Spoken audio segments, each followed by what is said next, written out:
It is part 2, so make sure to watch part 1 also. The link is in the description. Ravan gets furious and attacks Vincent. Julian gets scared and tells Vincent to evade the attack. But Vincent tells him not to worry as he will not be able to attack him. Just then, Ravan's escort appears and stopped Ravan before he could do anything to our protagonist. He explains to Ravan that if he attacks him now, he will have the excuse to dodge the fight. And if this happens, you will not be able to fight him, even if you won the True Sword Assembly. Later, in the room, Julian informs our protagonist that in this era, people have traits also known as blessings, and Ravan also has one. His blessing helps him to strengthen his body. Vincent quickly realizes that if he has to beat him, he must become strong, and in very less time. So the next day, he proceeds with his training early in the morning. He tries to cut the puppet with his sword, but was unable to do so. While the servants are making fun of him, the vice commander of the White Sword unit named Merlin appears and tells him to stop, because there is nothing funny about the young lord of the Anime family training. The servants apologize and run to their work. Upon seeing Vincent tired, Merlin gives him a potion to regain his stamina so that he can continue his training. His training is fruitful, so eventually he was able to store mana inside his body and was able to cut the puppet. Later, Winston served Vincent food, but upon seeing that Winston has stolen his food, the protagonist gives him a warning that he will not tolerate it if he does this again.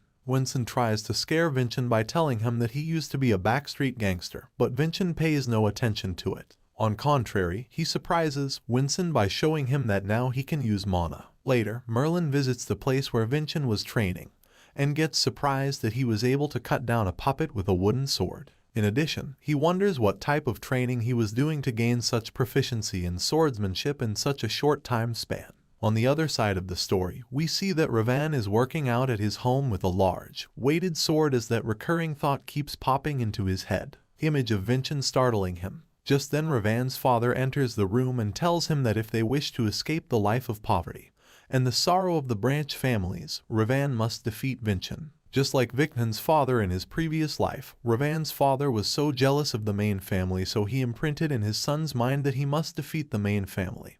And that is why Ravan become like this. In the room, Julian reveals that the winner of the True Sword Assembly will be awarded with the Mana Crystal. And if one ingests it, his body as well as mana will both grow stronger instantaneously. Vincent gets motivated and tells Julian that he will give him the victory he can't think of. He calls for Winsome and tells him to do something for the protagonist, but it is not revealed to us. Later, Winston visits a woman named Raelsa, but he was too scared because the woman in front of him was 7-star martial artist. Winston tells her that the protagonist wants to meet the head of the family. What a boy, he doesn't even have the courage to meet his father. The woman visits her head, who is meditating at that time. Raelsa informs him that Vincent wants him to be present at the True Sword Assembly, as he was going to prove his worth. He asks her if she thinks that Vincent will be able to win the tournament. The woman declines, but also offered that if Vincent loses she will happily give Vincent her head. It is also revealed that Raelsa once was the servant of Vincent's mother, so she is willing to do anything for Vincent's sake. The head, eventually, agrees to be present at the tournament to watch over his son. Oh sorry, he doesn't even consider Vincent his son. Finally, the day of the True Sword Assembly arrives. Ravan was too motivated to defeat Vincent, and when he sees the patriarch of the main family, he becomes even more motivated, as this was his chance to prove his worth in front of the patriarch. The first round begins, and Ravan was fighting. When his opponent attacks Ravan, his sword shreds into pieces just by touching Ravan. Ravan easily defeats his opponent, and Ravan's father becomes very happy upon seeing his son's performance in the tournament. The audience present also praises Ravan, as despite being young he was already a 2-star martial artist. On the other side, the protagonist comments that the children of this era are more genius than 500 years ago, but the problem is that they have close to no depth in their martial arts. Their strength comes from their attributes, they don't have any experience. Ravan's next fight begins, and he again easily defeats his opponent. Ravan then declares that he has won all of his matches and is now according to the rules set by the elders. He earns the right to fight the descendant of the main family, our protagonist, Vincent. Vincent accepts the challenge. Before the fight began, Vincent announces that instead of a real sword he will only use a wooden sword, and will only fight using his left hand. And on top of that also let Ravan have 2 attacks first, and he will not move even a single step until he uses all his 3 attacks. Ravan gets angry thinking that the protagonist doing all of this to move him. Ravan's father tells the patriarch that Vincent is making nonsense, but he ignores him and allows it.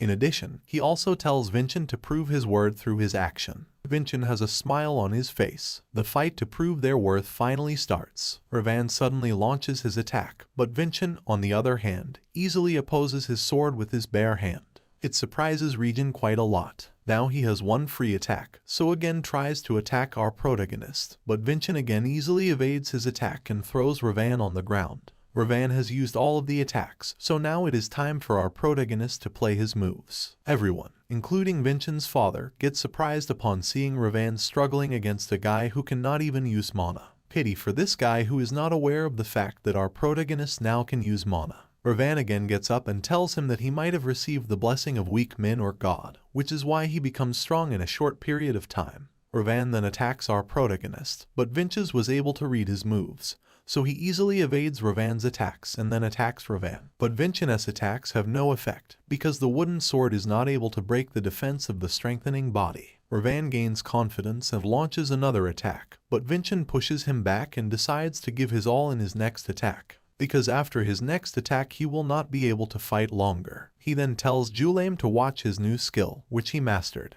It is a skill that can cut space, twist the flow of mana, and use it to sever everything, including the enemy's attack. This is true swordsmanship according to him. Vincent cut Ravan's right hand. Man, you shouldn't be that brutal. Vincent then tells the referee to announce him winner, or should he also cut his right leg? The referee announces Vincent as the winner of the fight. Jaren, our medicine over Ravan's hand, while Ravan's father is running toward them. A man tells Jaren that pouring a potion will not work. They should take him to the priest. Vincent asks Jaren why despite his warning he hasn't prevented a tragedy. Janir apologizes to the protagonist. Patriarch then tells everyone to come inside, as the awards ceremony will begin. Just when the Patriarch is awarding Vincent with the Mana Stone, Ravan enters and tells the Patriarch to stop. He also claims that Vincent has borrowed the power of the Apostle. Just then another man enters and informs the Patriarch that Ravan's hand cannot be reattached. Ravan's father tells him what nonsense he is talking. He is a priest, therefore he should be able to easily heal injuries, but the priest replies that he hadn't seen any injury like this before,